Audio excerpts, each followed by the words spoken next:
నమస్తే, నా పేరు సుజాత కాజా. జగన్మోహన్ రెడ్డి గారు, పులివెందుల ఎమ్మెల్యే జగన్ రెడ్డి గారు ఇటీవల పెట్టిన ప్రెస్ మీట్లో ఎన్డీఏ ప్రభుత్వం మీద విమర్శలు గుప్పించారు. సూపర్ 6 పథకాలు సరిగా అమలు చేయట్లేదని, వారి హయాంలో వైసీపీ ఎన్నో సంక్షేమ పథకాలు ఇచ్చిందని డప్పులు కొట్టుకుంటూ మీడియా సాక్షిగా పచ్చి అబద్ధాలు చెప్పారు. దాని గురించి జగన్మోహన్ రెడ్డి గారు చెప్పిన అబద్ధాల్లో వారు ఇచ్చిన సంక్షేమ పథకాల్లో కొన్ని ఉదాహరణలు ఇప్పుడు చూద్దాం. అమ్మఒడి పథకం జగన్మోహన్ రెడ్డి గారి హయాంలో ఎంతో ప్రతిష్టాత్మకంగా డప్పులు కొట్టుకుని పేపర్లలో న్యూస్ ఆర్టికల్స్ వేసుకుని పెద్ద పెద్ద సభలు పెట్టి ఆర్భాటంగా చేసిన అమ్మఒడి పథకంలో ఎన్ని లోపాలు ఉన్నాయో, ఎన్ని లొసుగులు ఉన్నాయో, ఎన్ని అడ్డదిడ్డమైన అమెండ్మెంట్స్ చేశారో ఇప్పుడు ప్రతి ఒక్కటి మనం వివరించుకుందాం. ఇది ఏపీ ఫైనాన్స్ మీకు వెబ్సైట్ ఓపెన్ చేస్తున్నాను. మన బడ్జెట్కి సంబంధించిన వివరాలన్నీ ఉంటాయి ఇందులో.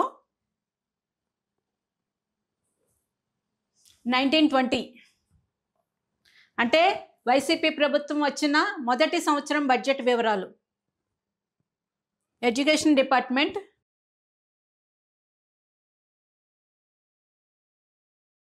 అమ్మఒడి పథకంలో ఎన్ని అడ్డగోలు వ్యవహారాలు జరిగినాయి అన్నది మీకు ఒక్కొక్కటి వివరిస్తాను. జగనన్న అమ్మఒడి పథకం, incentives to mothers of school going children. ఇక్కడ చాలా క్లియర్గా తల్లులకి, అంటే స్కూల్కి వెళ్ళే పిల్లల యొక్క తల్లులకి ఈ పథకం ఇస్తున్నామని చాలా క్లియర్గా మెన్షన్ చేశారు. నెక్స్ట్ మీకు వచ్చేసి అమ్మఒడి పథకం 2019-20లో 6,349 కోట్ల రూపాయలు అక్కడ మీకు బడ్జెట్లో అలొకేషన్ అయింది. నెక్స్ట్ 2020-21 ఇక్కడ ఏమీ బడ్జెట్లో చూపించలేదు. నెక్స్ట్ ఇయర్ చూపించలేదు, నెక్స్ట్ ఇయర్ చూపించలేదు.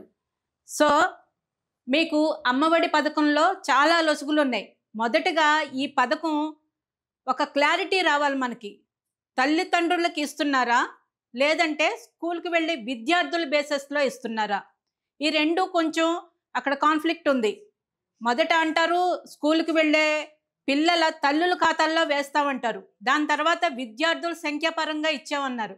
అలా చూసుకుంటే కనుక రాష్ట్రంలో 84 లక్షల మంది విద్యార్థులు ఉంటే కేవలం 40 లక్షల మంది విద్యార్థులకు మాత్రమే మొదటి సంవత్సరం అమ్మఒడి ప్రభుత్వం ఇవ్వడం జరిగింది. అంటే 50%. మిగిలిన 50% ఏమైంది? ఇంకా ఈ విషయంలో తీసుకుంటే కనుక మనం విద్యార్థుల్ని మీరు నెక్స్ట్ ఇయర్కి వచ్చేటప్పటికి ప్రభుత్వం బడ్జెట్లో ఎక్కడ కూడా అమ్మఒడి పథకానికి బడ్జెట్ కేటాయింపులు లేవు. ఓన్లీ 2019-20లో మాత్రమే కేటాయించారు. నెక్స్ట్ బడ్జెట్లో ఎక్కడ కూడా అమ్మఒడి కేటాయింపులు లేవు. జగనన్న గోరుముద్ద పథకం కేవలం 300 నుంచి 400 కోట్లు ప్రతి సంవత్సరానికి ఇచ్చే పథకానికి మాత్రం మీకు ప్రతి సంవత్సరం బడ్జెట్లో దానికి కేటాయింపులు కనిపిస్తున్నాయి. చూడండి, జగనన్న గోరుముద్ద పథకం 21-22 455 కోట్లు, తర్వాత సంవత్సరం 661 కోట్లు, తర్వాత 498 కోట్లు, తర్వాత 611 కోట్లు. అంటే 300 నుంచి 600 కోట్లు ఇచ్చే పథకానికి కూడా మీరు చాలా బడ్జెట్లో చాలా క్లియర్గా మెన్షన్ చేశారు. మరి 6,000 కోట్ల రూపాయలు సంవత్సరానికి ఇచ్చే అమ్మఒడి పథకాన్ని గురించి బడ్జెట్లో మీరు ఎందుకు చూపించలేదు? ఇది ఒకటి. నెక్స్ట్, మీరు తల్లుల బేసిస్ మీద ఇస్తున్నారా, పిల్లల బేసిస్ మీద ఇస్తున్నారా? తల్లులు అయితే 40 లక్షల మందే ఉన్నారని మీకు కౌంట్ ఎలా వచ్చింది? ఇంకొక విషయం, అమ్మఒడి అందుకున్న ఎవరైతే లబ్ధిదారులు ఉన్నారో వాళ్ళ లిస్ట్ ఎక్కడుంది? ఎంతమందికి ఇచ్చారు? వాళ్ళ ప్రభుత్వం నుండి వాటికి సంబంధించిన ధృవీకరణ పత్రాలు ఎక్కడున్నాయి? ఎంతమందికి అమ్మఒడి ఇచ్చారయ్యా అంటే మీ సాక్షి న్యూస్ పేపరు, మీ వెబ్సైట్స్, ఇంకోటేదో ఆర్టికల్స్, మీ మీడియా వార్తలు తీసుకుని వచ్చి ప్రూఫ్ చూపిస్తున్నారు. అది కాదండి కావాల్సింది. ప్రభుత్వం నుండి అఫీషియల్గా ఒక డాక్యుమెంటేషన్ ఉండాలి. అది ఎక్కడ చూపించారు? బెనిఫిషియర్స్ లిస్ట్ ఎక్కడా? అది ఎక్కడా చూపించలేదు. ఇంకొక విషయం, మీరు బడ్జెట్లో అమౌంట్ కేటాయించకుండా ఎలా ఇచ్చారు? ఇక్కడే ఒక పెద్ద తిరకాసు ఉంది. జగన్మోహన్ రెడ్డి గారు అండ్ కో చేసిన తిరకాసు పనులు, ఏదైతే అడ్డగోలు వ్యవహారాలన్నీ ఇందులో ఉంటాయి.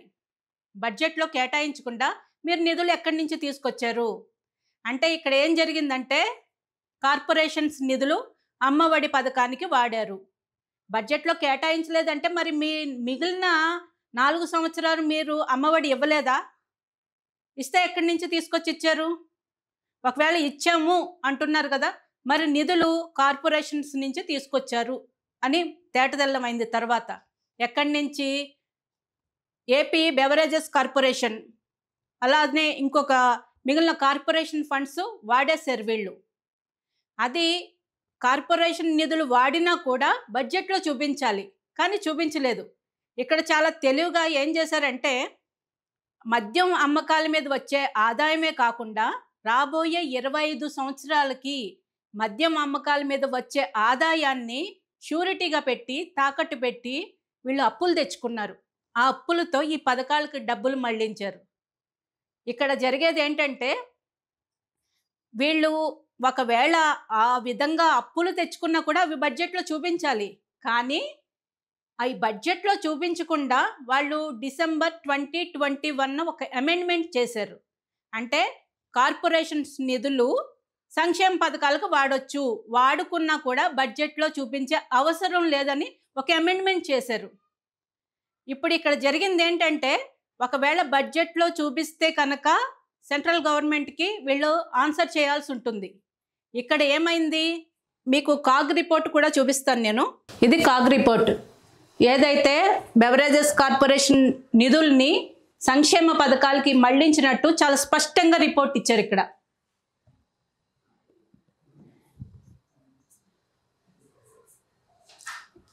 ఇక్కడ చూసుకుంటే కనుక మీరు డిసెంబర్ 21 వాళ్ళు ఒక అమెండ్మెంట్ చేశారు. ఏదైతే కార్పొరేషన్ నిధులు వాడుతున్నారో అవి బడ్జెట్లో చూపించే అవసరం లేకుండా ఒక అమెండ్మెంట్ చేశారు. సో ఇక్కడ ఏమైందంటే బడ్జెట్లో ఏదైనా నిధులు చూపిస్తే దానికి మాత్రం ఎఫ్ఆర్బిఎం యాక్ట్ కింద వస్తాయి అవి. అందులో చూపించలేదంటే కనుక ఎఫ్ఆర్బిఎం యాక్ట్ కింద రాదు. ఒకవేళ ఎఫ్ఆర్బిఎం యాక్ట్ కింద వస్తే కనుక ఏ అప్పు తీసుకురావాలన్నా సెంట్రల్ గవర్నమెంట్ పర్మిషన్ ఉండాలి. వీళ్ళు ఇప్పుడు ఏం చేశారు, దాన్ని బైపాస్ చేశారు. ఎఫ్ఆర్బిఎం యాక్ట్ని బైపాస్ చేశారు. బైపాస్ చేసి సెంట్రల్ గవర్నమెంట్కి తెలియకుండానే అప్పులు తెచ్చారు. కాబట్టే గత రాష్ట్ర ప్రభుత్వం చేసిన అప్పుల విషయంలో చాలా గందరగోళం అయింది. ఈ ప్రభుత్వం వచ్చి మొత్తం లెక్కలన్నీ నిగ్గు తేల్చే వరకు కూడా సరైన ఫిగర్ రాలేదు. కాబట్టి వీళ్ళ తెలివితేటలన్నీ, వీళ్ళ నేర చరిత్ర కలిగిన వీళ్ళు సూట్ కేస్ కంపెనీలు పెట్టిన తెలివితేటలన్నీ ఇందులో ఉపయోగించారు. కాబట్టి జగన్మోహన్ రెడ్డి గారు గవర్నమెంట్లో మీకు బయటికి కనిపించే తెర ముందు కనిపించేది సంక్షేమ పథకాలు ఇచ్చేస్తున్నారు, పిల్లలకి అంత ఇస్తున్నారు, ఆటో కార్మికులకి ఎంత ఇస్తున్నారు, తల్లులకి ఎంత ఇస్తున్నారు, తెర ముందు కనిపించే బొమ్మది. కానీ తెర వెనుక జరిగేది ఇది. అంటే ఒక చీప్ లిక్కర్ని ప్రజలకి సప్లై చేసి, అది కూడా అధిక ధరలకి సప్లై చేసి వాటి మీద వచ్చే ఆదాయాన్ని ఇలా పథకాలకు మళ్లించారు. అంటే మీ డబ్బు దోచేశారు, మీ ఆరోగ్యాలు కూడా పాడు చేస్తారు. ఈ విధంగా అన్ని రకాల పథకాల్లో ఇన్ని రకాల లొసుగులు ఉన్నాయి.